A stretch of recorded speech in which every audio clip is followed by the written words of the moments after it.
alayhi xayru salawaatullah. laataa ñoo guddal waxtaan bi dañuy bàyyi rek nga barkeelu ay bayit daal di fulku bi rek laataa ñoo dikkaat si waxtaan bi bismillah. أسأله كونته القصيدة خائعة لغادة مفيدة يا خي يا خيوم صل بالسلام على الذي جاء بأحسن الكلام على الذي جاء بأحسن الكلام صل وسلم ولتقبل ذا الكلام من على قارئ الخروف بما يفوق ظن من المخوف للناس من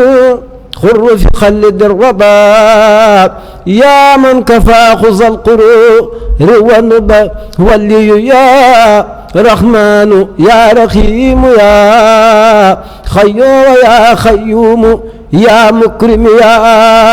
ناجاك عبدك القديم ذا السلام مسلما على مزهزه القلاب كفاني القادر والمقتدر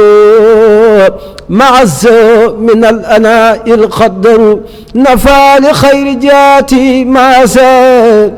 كاف كفاني كل من أثاب فرقت خير الخلق تفريقا يدوم أني له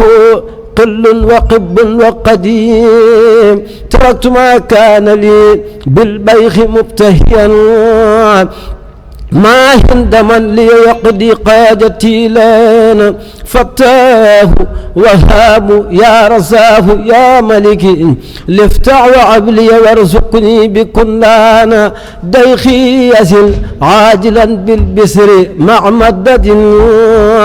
حتى أهيم لدين الله أركانا يسر رجوعي لتوبى واكمني وقني أزل ورا والتتب لي سما إذ كان لك السماء والأراضي والعواء بلا مصارك ليرد من سركه بانا أجب وسلي بالتسليم على سندي محمد والتعب لي فائحا بانا. jërëjëf Serigne Arona Dia jërë ngeen jëf mbokk taalibe yi yaakaar naa ne képp ku déglu baat bi te gisoo jëmmi da ngay jàpp ni Serigne Mountakha Gueye mooy jàng. ndax Serigne Arona mi am na tawfeex loolu si xasida yi rawatina si daaj yi nga xamante ne bàyyi nañ ko xel Serigne Mountakha Gueye ak Serigne Bolle Mbaye. Serigne Arona yaa ngi tolloon sànq fa am solo mooy mag ñi di la woowee Serigne Mountakha mu mel ni. kon am na cër boo xamante ne mag yi nekkoon ke Serigne Touba Colobane bi joxoon nañ la ko. kon Serigne Arona. summa alayhim liyatimaana xataab al-islaam wal-ihsaana bi hurmati siddiqi wal-faaruqi judliya bil-ixlaasi wat-tawfiiqi